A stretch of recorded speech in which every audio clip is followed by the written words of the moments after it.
Hey guys, how are you? I have not seen you guys in so long. Oh my God, how are you guys doing? Um, I hope you guys are doing great. Oh my God, I haven't seen you guys in so long. Y'all haven't seen me in so long. I see y'all see. Well, you know what I mean. Like I haven't. Okay, I don't get to see you guys, but y'all haven't seen me in so long. But I feel like I haven't looked into the camera and looked at you guys in so long because even though I don't really get a chance to see you guys face to face, I still feel like me looking into the camera is me looking at you guys, if that makes sense. I don't know. I hope that makes sense because it makes sense to me. And because when I feel like I'm looking into the camera, I'm looking into you guys. I'm talking to all of you who watches me. Okay, sorry. I hear a beeping noise. I'm in school. But um I just wanted to come on and say that uh, I just wanted to put out the message of keep moving forward and don't go back. This week has it was an unexpected change in my life that I thought I had a little bit more time to tackle and to really um, get into. Hello. Yeah, it's okay. I'm just doing a video if that's okay with you. You don't mind if I'm in here? No, I don't mind. Sure? Yeah. But I just really wanted to put out a message of just keep moving forward because this week something happened to me that was very unexpected, and I was, it was. I was in shock that it happened because I wasn't expecting it to happen and so early, and it made me want to quit something that is very important to me, and it made me want to give up on something that is very important to me. And it's a season of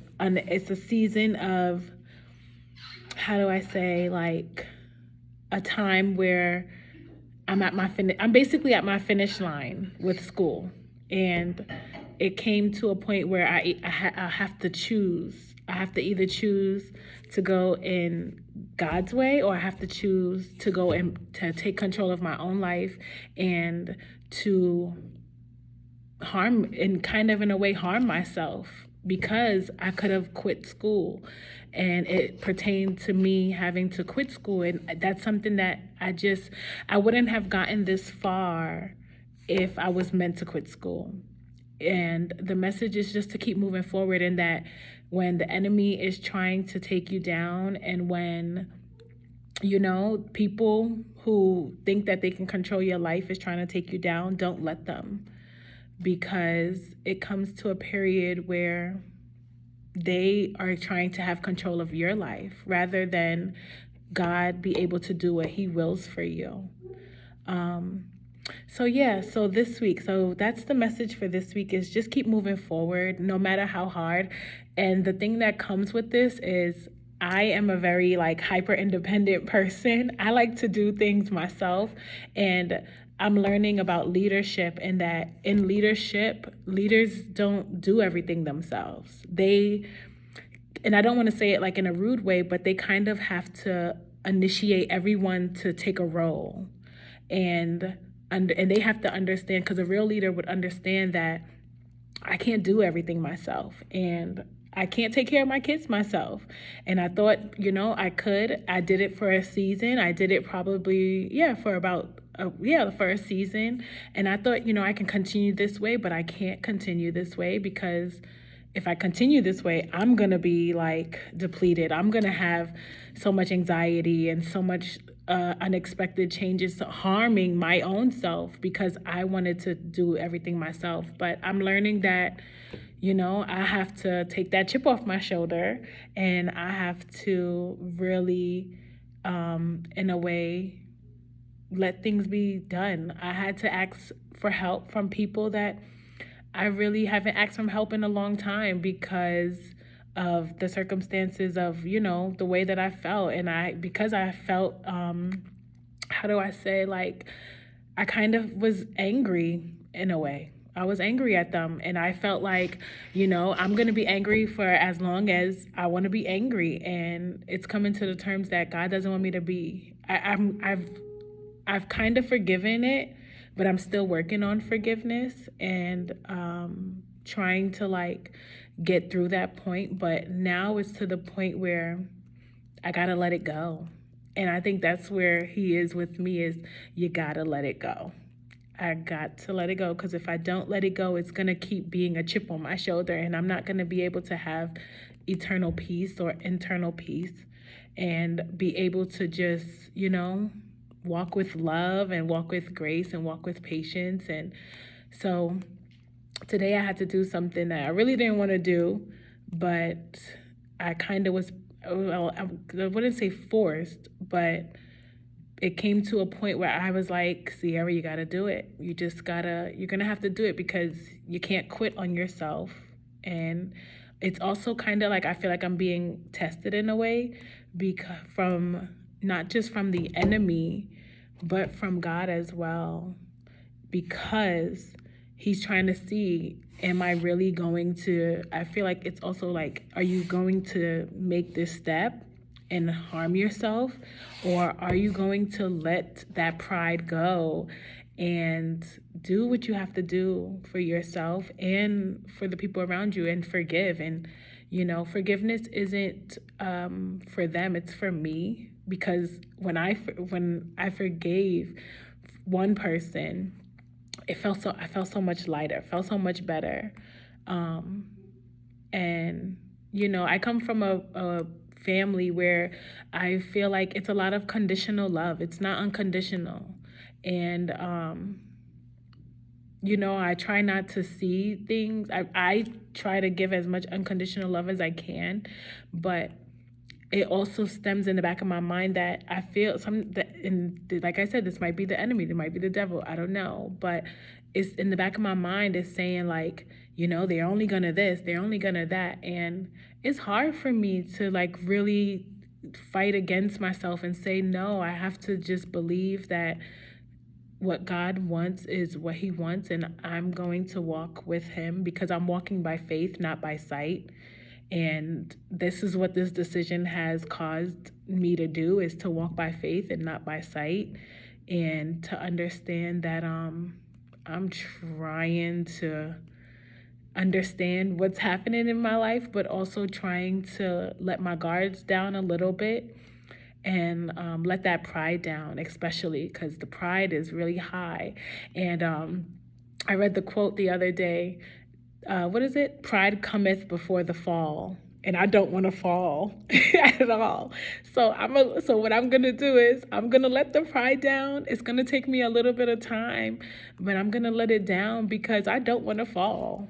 And I don't want to self-harm myself, because we can self-harm ourselves with just, staying angry, having resentment towards people, trying to control our lives the way that we want to, just because we're angry at somebody, or just because, we still have this like chip on our shoulder or whatever.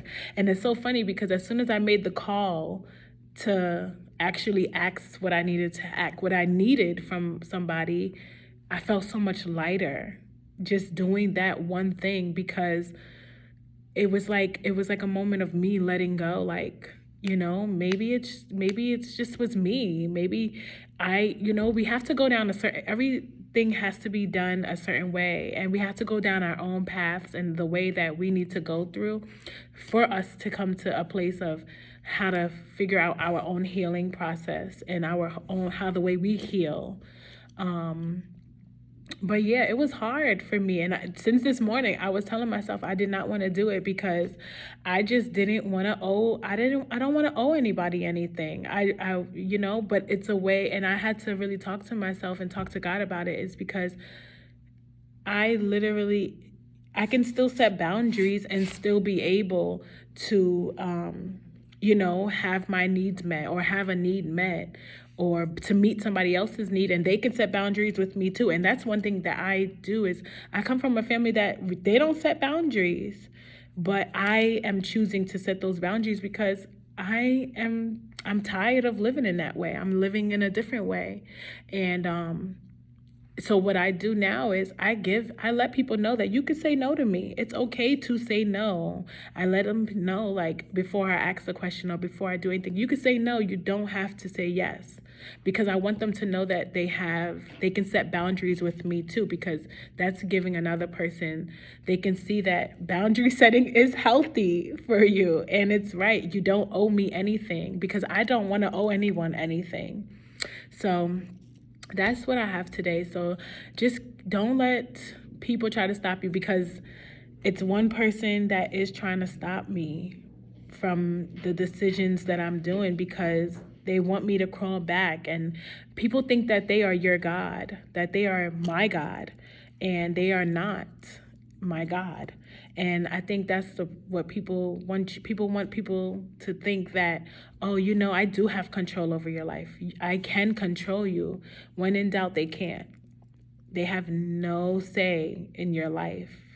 You can control yourself and how you think and what you do and how you go about the things that's in your life, but no one else can. And when they are trying to do that, they will, and unfortunately, they will try to, tell you that this is what you have to do, this is what you must do, and you don't have to. You can keep continuing to choose to move forward, and some way, somehow, God will provide.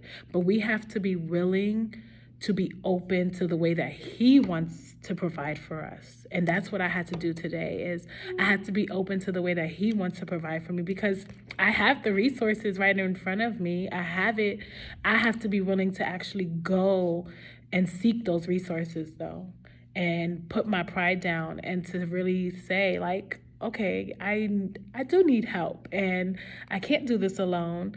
And it's in raising children, it really does take a village. I have 2 little boys. It really does take a village to raise. And I thought I can do it on my own. And I thought that, I had it for a season. So I was like, yes, I got this. I could do this one more season, but I can't. And that's where the tower moment, the unexpected change happened. But I feel so much better just being able to know that my family is in my corner. And y'all have seen my journey with my family, because y'all have heard the stories. But to know that, okay, like, maybe they have been in my corner this whole time, because I thought that they wasn't. I thought that they wanted to see me perish. They wanted to see me go down. They want to see me struggle. But it was the devil playing tricks on my mind. And that's why I'm saying we all have to go through stages of our healing journey. We all have to go through a certain experience so we can come to this moment and know that it was just all in our mind. It was just all the way, it was what we were feeling, but it's actually not what is happening, because it's a difference between the way we feel and what is actually happening. We can feel a certain way, but it doesn't mean that it's actually happening, especially if you don't have clarity. And I never clarified with them. But knowing that I have people in my corner that actually do want to see, like, okay, like, I'm here for you too, like, and sometimes that's all it takes, is just asking the question of, can you help me? Or saying that you actually need help. And I'm sorry, I'm getting a little bit teary, because I have a problem with that. I have a problem with telling people that I need help, because I feel like my burdens is burdening someone else's, or that I'm gonna have to owe somebody back something, because that's where I was always taught. That's the way I always portrayed love to be. But I'm now learning that just because somebody had put that conditional love on me, and that they can only help me if this happens, because that's what happened today. Is the person that I thought I can count on, the person that is actually the one person that I thought, like, to co-parent and to really do things, it's out of condition. And just because one person treats me like that doesn't mean that everyone else will. So just keep moving forward. Don't let nothing stop you. If you need to ask for help, ask for help. It is hard. especially when we are live in a society where everyone does everything on their own. It's some of us don't want to ask for help because we're scared to ask for help, or we scared that, that they might say no. It's rejection is hard. It's the one thing, and we don't have to just get rejected in that way, but we can get rejected from in other ways of people saying no to us, so we don't ask. But and it's so funny because I always tell people, I always tell people my needs on the outside, but when it comes to actually telling my needs to my family and telling them that I need help right now, I have a different approach to it, because I know that it's kind of sad, but asking somebody for something on the outside was always easier for me than asking a family member. And it's because I always felt like I would have to owe them something, but I don't have to. And they're not asking me for anything in return, at least not in that moment. But I think, down the line, my process of my mind thinks that down the line that, yeah, they're, don't ask them because they're going to ask you for something, and you're going to, that girl in me is going to think, they're going to turn it in my face, rub it in my face that, remember when I did this, remember when I did that. But, I guess you just pick and choose. And I guess you just, at that time, in that moment, if it does ever get to that point, then you truly know who was in your corner or not. And I think that's also too, like, you have to know if it ever gets to a moment, you have to know who's in your corner and who's not. But at this moment and at this time, in this present moment, I know who's in my corner and I know who's not. And to finally see the difference between the two, it's nice to know, because now you have discernment, and this is where you're able to judge things differently and to see the two differences on who truly is supporting you and who truly isn't supporting you. And I think that is where, you just know the discernment, the difference. And it's so kind of funny because yesterday I was saying the serenity prayer, and I think that is exactly what it says. I have it in my book. I wrote it down. Sorry. I wrote it down. And I think it's like, God grant me the wisdom to know the difference, or something like that. And I wrote it down. Where did I write it down? Oh, yeah. God grant me the serenity to accept the things I cannot change, the courage to change the things I can, and the wisdom to know the difference. And I am in this moment where I had to have the courage to change the things that I can, because I can change this. Just by me making that one phone call, I changed it. I changed the outcome. And now I'm able to know the difference and to discern and to have the wisdom to know the difference between who's in my corner and who's not.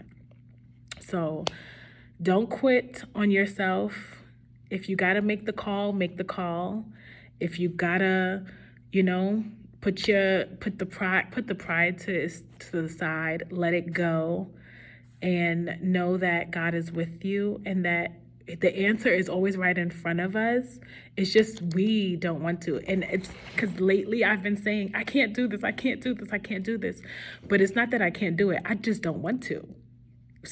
But I can, I just don't want to. And it's those differences that we have to be mindful of. It's like, I can do this, I just don't want to do it because of that pride. It's that ego that holds you back from wanting to do these things. And it's like, no, actually, I can do this, and I will do it, because I have no choice to do it. It's either that I'm gonna quit on myself. Hell no, I'm not quitting on myself. No, I haven't gotten this far just to quit. Or it's either I'm just gonna put the pride to the side and just let that ego. Listen, you're gonna have to feel it a little bit. It's gonna make you feel it's gonna make you feel a little tingly inside. It's gonna make you feel a little bit weird, but you're gonna have to, it's gonna also make you feel relaxed and good. And that's what I had to do. And it made me feel better just knowing that, damn, okay, my kids are good. Okay, I got something, I got someone, I got a way, I got a system. It made me feel better because I know that I didn't quit on myself, because that's what the devil wants us to do. He wants us to quit on. He wants us to think that God is not in our corner, and He is, and He shows us the answers right when we need it. It's just we don't want to. So that's the message, and I will see you guys in the next one. And have a beautiful day. Bye.